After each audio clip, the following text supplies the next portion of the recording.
Hi, hello everyone. நீங்கள் ஒரு computer science ஸ்டூடெண்ட்டாக இல்லை ஒரு ப்ரோக்ராமராக இருந்தீங்கன்னா இந்த சீரீஸ் உங்களுக்கு தான். இந்த சீரீஸில் நாம் பைத்தான் GUI பற்றி பார்க்க போகிறோம்.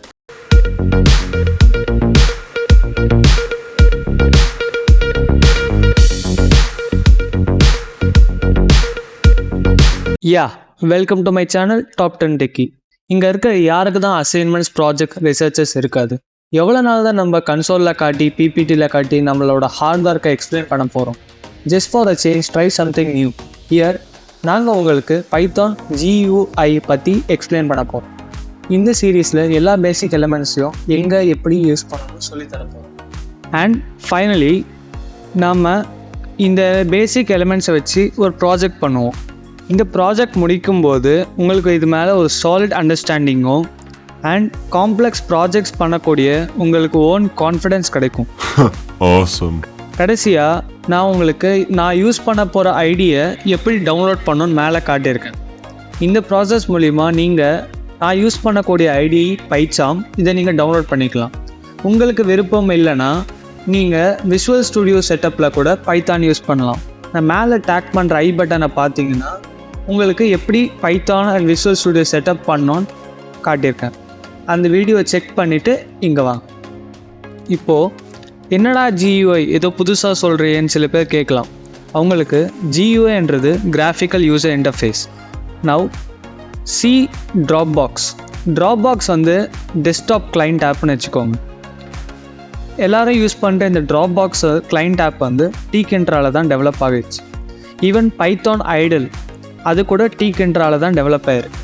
லைக் நீங்கள் யூஸ் பண்ணுறதுக்கு ஈஸியாக உங்களுக்கு ஜஸ்ட் விஷுவல்ஸ் மூலிமா உள்ளே இருக்க ஃபங்க்ஷன்ஸை ஆக்டிவேட் பண்ண முடியும். இது வந்து செயல்படுத்துறது தான் Tkinterோட வேலை. நீங்கள் உங்களுக்கு பிடிச்ச கஸ்டம் டிசைன்ஸில் கஸ்டம் அப்ளிகேஷன்ஸை தயாரித்து உங்களோட யூசர்ஸு கொடுக்கலாம். This is what GUI. இப்போது பைத்தான் ஓப்பன் பண்ணிக்கோங்க, இல்லை உங்களுக்கு பிடிச்ச ஐடி ஓப்பன் பண்ணிவிட்டு ஒரு ப்ராஜெக்ட் ஓப்பன் பண்ணுங்கள்.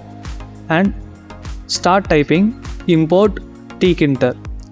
சில பேருக்கு இந்த பேக்கேஜ் பில்டின்னாக இருக்கலாம், இல்லைனா நீங்கள் டவுன்லோட் பண்ணலாம். இப்போது எனக்கு வந்து ஆல்ரெடி பில்டின்னாக இருக்குது. If you want to download, right click கொடுத்து கீழே டவுன்லோட் த பேக்கேஜ்னு காட்டும், அதை டவுன்லோட் பண்ணிக்கோங்க. நெக்ஸ்ட் பைத்தான் Tkinterரை எப்போவுமே TKன்னு சொல்லி தான் நம்ம கால் பண்ணுவோம். என்ன பேர் வேணால் வச்சுக்கலாம், அது பிரச்சனை இல்லை. பட் TKன்றது short form of Tkinter and commonly used. So நம்மளும் அதே எடுத்துக்கலாம். அண்ட் இதுக்கு நம்ம எப்போவுமே ஒரு வேரியபிளாக பாஸ் பண்ணணும். ஏன்னா TKன்றது ஜஸ்ட் அ பேக்கேஜ். அந்த பேக்கேஜ் மூலிமா அதோட மெயின் ஃபங்க்ஷனை கால் பண்ணணும். இப்போ பார்த்தீங்கன்னா நான் விண்டோன்றது மெயின் ஃபங்க்ஷனை வச்சுருக்கேன் அண்ட் TKன்றதை கால் பண்ணுறேன். அண்ட் அதை நம்ம மெயின் லூப்பில் போட்டு ரன் பண்ணுறோம். இந்த மெயின் லூப்ஸ், இந்த TK இதை பற்றிலாம் நம்ம லேட்டராக பார்க்கலாம். இப்போ நீங்கள் பார்த்தீங்கன்னா ஒரு விண்டோஸ் அப்ளிகேஷன் ஓப்பன் ஆச்சு. அண்ட் அந்த அப்ளிகேஷனை நம்ம நார்மலாக கம்ப்யூட்டரில் யூஸ் பண்ணுற மாதிரி யூஸ் பண்ண முடியுது. இதுதான் Tkinter.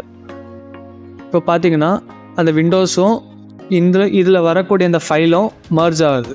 தட் மீன்ஸ் இந்த ஃபைலை கூட நம்ம விண்டோஸில் டவுன்லோட் பண்ணி யூஸ் பண்ணிக்க முடியும். இதை நம்ம ஒரிஜினல் அப்ளிகேஷனாக கூட மாற்றிக்கலாம். Tkinterல நம்ம யூஸ் பண்ணுற எல்லாமே widgets தான். ஸோ நம்ம ஒரு widgetட்டாக வர சீரீஸில் பார்த்துட்டே வரலாம். இன்றைக்கி வீடியோவுக்கு இது போதும்.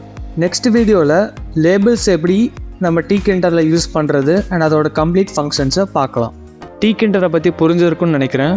And if you like the video, hit like, share and subscribe the channel.